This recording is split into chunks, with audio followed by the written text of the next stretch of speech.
សុភាសិតទី1នៅផ្ទះម្ដាយទីដីទៅព្រៃម្ដាយជាមួយពាក្យនេះ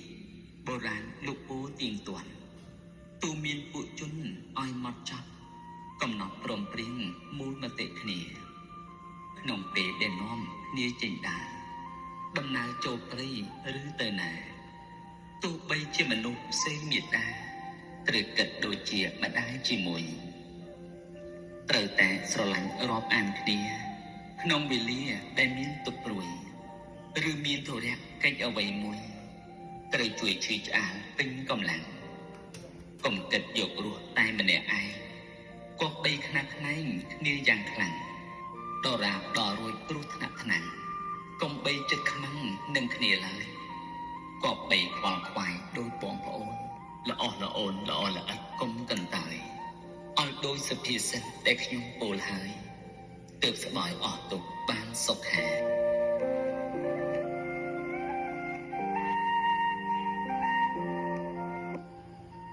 សុភាសិតទី2បងដោយមិនមើលប្រាណសុភាសិតនេះពោលទូមានឲ្យយើងចេះដឹងស្គាល់ប្រមាណទៅតាមសន្តានបែបភាពខ្លួនដោយព្រះសម្ពុទ្ធទ្រង់ត្រាស់ថា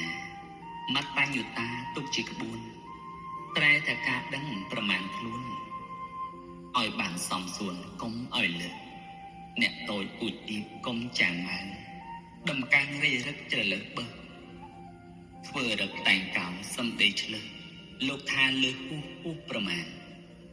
អ្នកផងគេសោយគេពីបជ្រីនិយាយដើមឌៀលនាំរំខានអ្នកបងដោយមិនមើលប្រាំងឲ្យបានសមសួននឹងខ្លួនឡើយ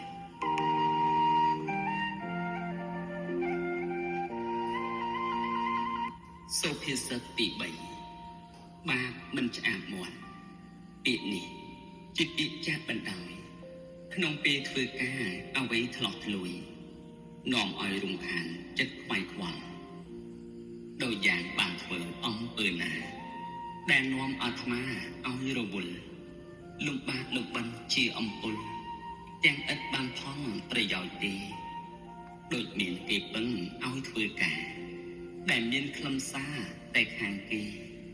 ខាងអ្នកដែលធ្វើឥតបានទេបានច្រើនតែគេលើកប្រមាណឬដូចអ្នកណាចិត្តអាក្រក់តក់មកសម្លាប់សត្វទេរិឆានឲ្យគេទៅទេខ្លួនខកខានពុំបានបរិភោគចូលក្នុងមាត់យ៉ាងនេះជាដើមគួរបានជ្រាបហៅថាធ្វើបាបមិនឆ្អាបមាត់ជាពាក្យអ្នកប្រាជ្ញលោកហាមឃាត់ឲ្យយើងចាំស្ទាត់ប្រយ័ត្នខ្លួន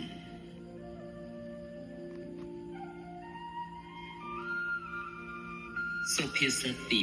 4បែកបាច់ថែទាំនាំឲ្យគង់ធន់ពាក្យនេះ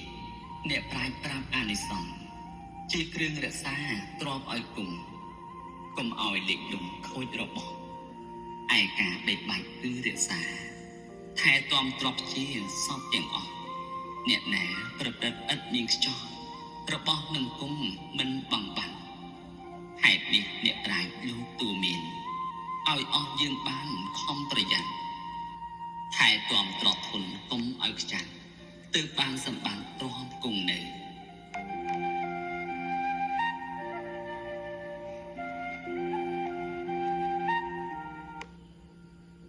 សុភាសិតទី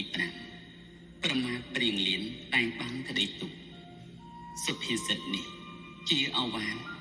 ទូមានមិនអោយមនុស្សប្រមាថដល់ញឹកសន្តានឥតប្រណីពាក្យថាប្រមាថក្នុងមាតិកាប្រែថាប្រហែសទ្វេស្មារតីប៉ុន្តែខ្មែរយើងច្រើនត្រដីថាកាចអប្រិយប្រទើនខ្លាំងឬថាមេញីវិខៈច្រំបង្ខាំងបង្ខូចដូចជាខ្មាំងសត្រូវនឹងគ្នាគិតប្រឆាំង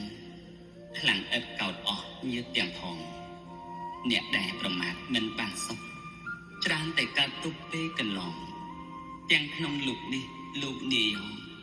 សឹងរងវេទនាជាអណែក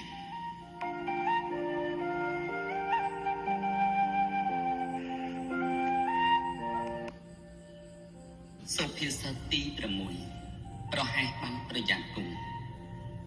សុភាសិតនេះ លោកពូលហាមឃាត់ឲ្យយើងចេះថែចេះប្រយ័ត្នវិជាសម្បត្តិទាំងតូចធំមិនឲ្យប្រហែសភ្លេចស្មារតីវិជាទ្របអ្វីត្រូវរៀបចំត្រូវចេះរលឹកត្រូវចេះសន្សំត្រូវរៀនចេះខំកុំខានឡើយបើខ្ទេចប្រហែសមកជាភ្លាត់